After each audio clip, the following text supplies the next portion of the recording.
ठीक है, बढ़िया बात है, खुशी की बात है, आप लोग आए तो बहुत अच्छा है। अच्छा दीक्षित जी, ये मैं आपसे एक सवाल ही पूछूंगा कि अभी देश में पहलगाम हुआ, आतंकवादियों ने हमारे जो वहाँ पे घूमने गए थे उनको चुन चुन के उनका धर्म पूछ पूछ के गोलियों से मारा। उसका सिंदूर ऑपरेशन हुआ हमारे देश की तरफ से। एकाएक सिंदूर ऑपरेशन को बंद कर दिया गया, बल्कि हमें ऐसी उम्मीद थी कि ये आपकी पाकिस्तान को मुंहतोड़ जवाब दिया जाएगा, लेकिन एकाएक जो है सिंदूर ऑपरेशन गवर्नमेंट ने बंद कर दिया, सीज फायर कर दिया। तो इसके बारे में आप क्या कहेंगे? देखो, जो पहलगाम में आतंकवादियों ने हमला किया और विशेषकर धर्म और संप्रदाय को पूछ के किया, वो कुल मिला के गलत तो है ही है और बहुत निंदनीय है। और मेरा तो कहना यह है कि आतंकवादी विश्व में कहीं भी हो उसका खात्मा होना ही चाहिए और दृढ़ता से होना चाहिए।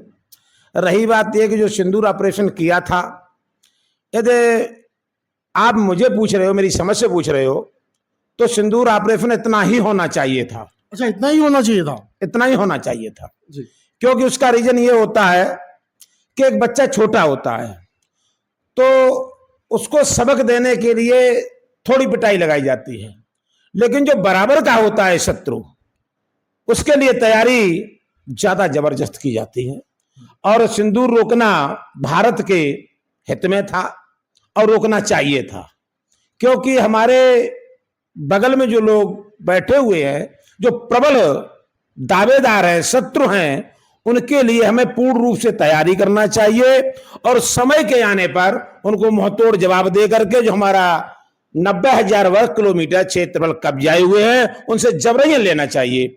यही मेरा कहना है इस पे। अच्छा, लेकिन इस बच्चे को हम कितनी बार समझा चुके हैं पाकिस्तान को कि ये सुधर जाओ, लेकिन ये जब से देश आज़ाद हुआ ये सुधर नहीं रहा है।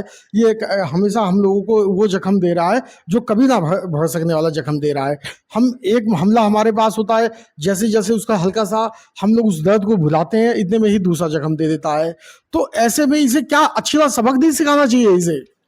देखो, ये जो आप देश का नाम ले रहे हो, वो देश तो खिलौना समझिए, क्योंकि उसके जो पीछे खड़ा हुआ है, जैसे अभी मैं देख रहा हूं रूस और यूक्रेन का युद्ध चल रहा है, तो वो रूस यूक्रेन का युद्ध नहीं है, वो रूस वाई नाटो युद्ध है। ऐसे ही जो ये छोटा बार बार जख्म देता है तो हमें तो उसको इतनी ही पिटाई लगाना चाहिए, क्योंकि ये इतनी ही पिटाई हमारी बर्दाश्त कर सकता है। लेकिन जो इसके पीछे से लोग सपोर्ट कर रहे हैं उनको मुझे ऐसा जवाब देना चाहिए, या तो वो नक्शे से गायब हो जाए या हमें उन्हें नक्शे से गायब कर देना चाहिए। जब तक हमारे लोगों में या हमारे भारतवासियों में जब तक ये क्षमता नहीं बढ़ेगी कि हमारे शत्रु सम्मुख कोई चाहे छिपके आए या सम्मुख आए उसे नेस्ता नाबूद करने की जब तक हम शक्ति प्राप्त नहीं कर लेते हैं, तब तक मुझे शांत नहीं बैठना चाहिए और मुझे अपनी शक्ति पूरी अर्जित करना चाहिए। अच्छा, आपको ऐसा, क्योंकि आप एक धार्मिक व्यक्ति भी हैं, अध्यात्म की तरफ आपका बहुत झुकाव है, क्या पाकिस्तान इतने में मान जाएगा?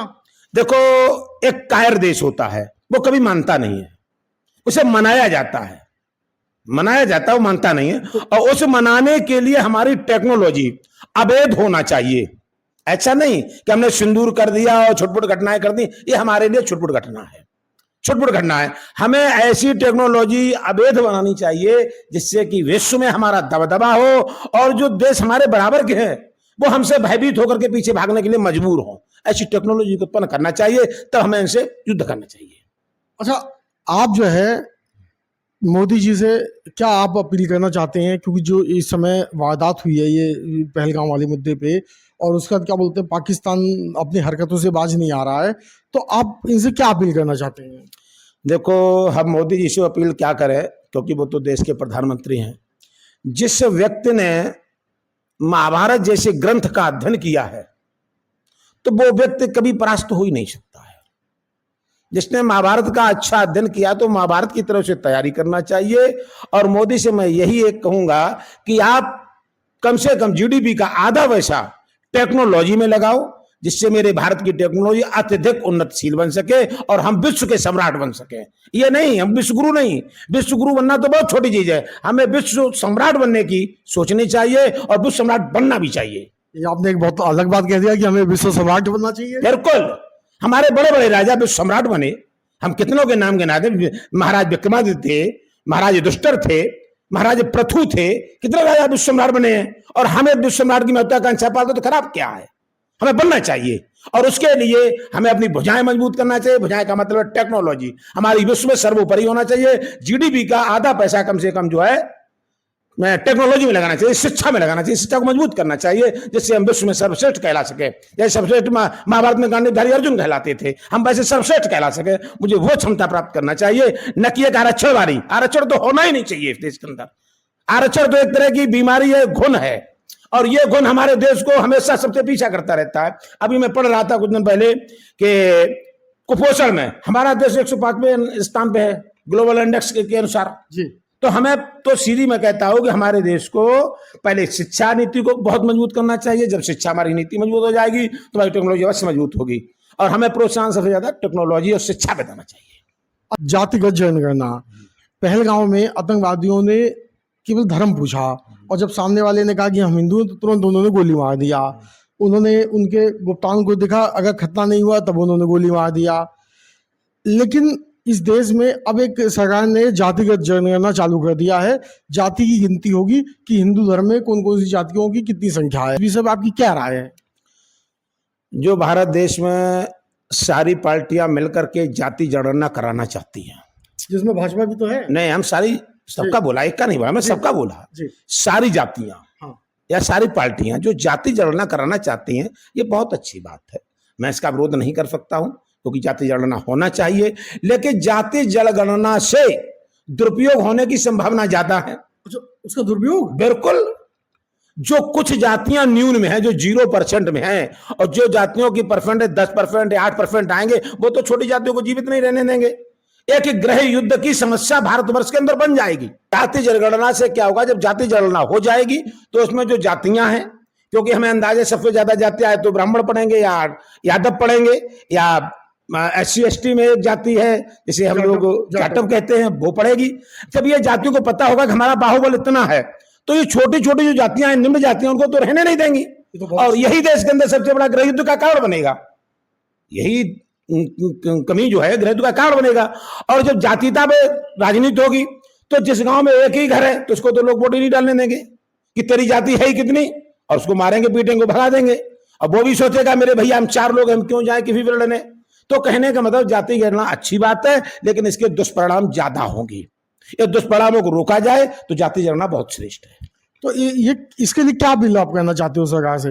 देखो, मैं तो सरकार से इसका नहीं करना चाहता हूँ, करना भी नहीं चाहिए, क्योंकि जब सरकार कोई निर्णय लेती है तो वो अपने हिसाब से लेती है, और लेना भी चाहिए। जाति जनगणना में जैसे मैंने अभी पढ़ा था कि लोग कहते हैं कि सवर्ण कम है। सवर्ण कम कितना भी कम हो फिर भी बहुत है, कितना भी कम हो फिर भी बहुत है, क्योंकि जो व्यक्ति योग्य होता है वो 10 पे भारी पड़ता है, जो योग्य होता है वो 100 पर भारी पड़ता है। 100 जनसंख्या कोई मायना नहीं रखती है। ये जनसंख्या ही मायना रखती होती तो 14 करोड़ आबादी रूस की है और 2.5 अरब आबादी अन्य की है, क्यों नहीं विजय प्राप्त कर लेते हैं?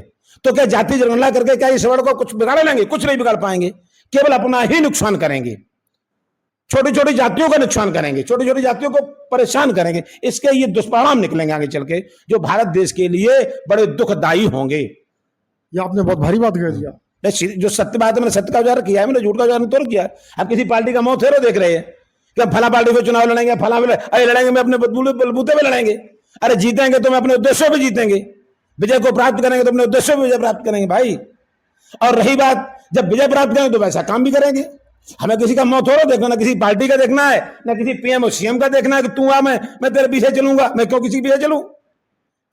क्यों चलूं भाई? जो अच्छा है अच्छा का साथ देंगे, चाहे कोई पार्टी हो, चाहे कोई नेता हो, चाहे कोई भी हो। यदि अच्छा करता है, देश के हित में करता है तो उसका साथ दूंगा, और देश के हित में नहीं करता है तो मेरे से उपेक्षा को कतई न रखे। अच्छा मैम, जहाँ पे दादरी विधानसभा है और यहाँ आपने 2027 में घोषणा कर दिया कि आप यहाँ से प्रत्याशी रहेंगे, तो कैसी तैयारी है आपकी?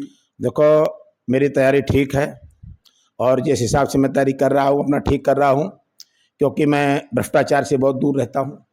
मुझे कभी ये ज़्यादा पसंद आता ही नहीं है। यदि ईमानदारी से चुनाव जीतूंगा तो ये सत्य बात है कि ईमानदारी से ही वर्क करूंगा, क्योंकि मैंने एक ही मेरा उद्देश्य है कि मैं जानता हूं कि मुझे मरना निश्चित है, और जब मरना मुझे निश्चित है तो ईश्वर का ध्यान निश्चित है, और जब ईश्वर का ध्यान निश्चित है तो मैं पारदर्शिता से काम करूंगा, ना कि किसी के छलावे में और ना किसी के पैखा में। अच्छा, आपके विधानसभा में कमियां मैं देख रहा हूँ कि बहुत ज़्यादा है कमियां हैं, जितना काम होना चाहिए, क्योंकि हम ग्रेटर नोएडा जैसे इलाके में हैं। अगर यहाँ तो इतना ज़्यादा काम होना चाहिए, यहाँ तो जो काम कर रही है सरकार कर रही है, लोकल प्रशासन तो बिल्कुल नहीं कर रहा, विधायक तो बिल्कुल नहीं कर रहे हैं। देखो, लोकल प्रशासन या विधायक ले लीजिए, हमारे देश के अंदर यदि भ्रष्टाचार मिट जाए, यदि मैंने शब्द लगाया भ्रष्टाचार मिट जाए, तो इस देश में विकसित और विशाल दोनों हो सकता है। लेकिन इस देश का भ्रष्टाचार नहीं मिटेगा। किसी भी कर्मचारी के पास आप जाइए, बिना पैसा लिए वो काम करता ही नहीं है, चाहे आप कोर्ट उपाय कर लें। आप कितने भी धर्म की दुहाई देते रहें, वो सुनने वाला व्यक्ति नहीं है, क्योंकि इस देश में हर व्यक्ति, जितना भी कर्मचारी है, उसमें कहीं एक आदि ईश्वर की कृपा से मिल जाए, ईमानदार तो मिल जाए, ये तो मिलना तो नामुमकिन है। और जब इतना बड़ा नामुमकिन है तो कितना भी पैसा ग्रेटर नोएडा को आपको दे दिया जाए, सब जेबों में चला जाएगा या डकर जाएगा, धरातल पे कुछ दिखाई देगा ही नहीं। तो आपकी तैयारी एकदम जोरों से चल रही है इस समय? बिल्कुल साहब, मेरी ठीक चल रही है। जनसंपर्क कैसा चल रहा है? जनसंपर्क बढ़िया चल रहा है। तो आप अपनी विधानसभा की जनता से कोई अपील आप करना चाहते हैं? मैं विधानसभा की जनता से केवल एक ही अपील करूंगा, यदि मुझे चुनाव में, मैं केवल 3 ही काम करने के लिए मैं चुनाव लड़ूंगा। मात्र शिक्षा को सुदृढ़ बनाना और फ्री करना। दूसरा मेरा एक उद्देश्य है कि जो वृद्ध लोग हो जाते हैं, 65 से ऊपर की आयु जिनकी हो जाती है, प्रति व्यक्ति को पेंशन। और तीसरा तो मेरा एक ही उद्देश्य है कि भारत को विकसित और विशाल बनाना, टेक्नोलॉजी को अत्यधिक प्रोत्साहन देना, और जिससे हमारा देश विकसित और विशाल बन सके। मेरे 3 उद्देश्य हैं जो सतरजतम, तीनों से प्रेरित हैं, और तीनों पर ही मैं चुनाव लड़ूंगा, अन्यथा मुझे और किसी से दिक्कत नहीं है।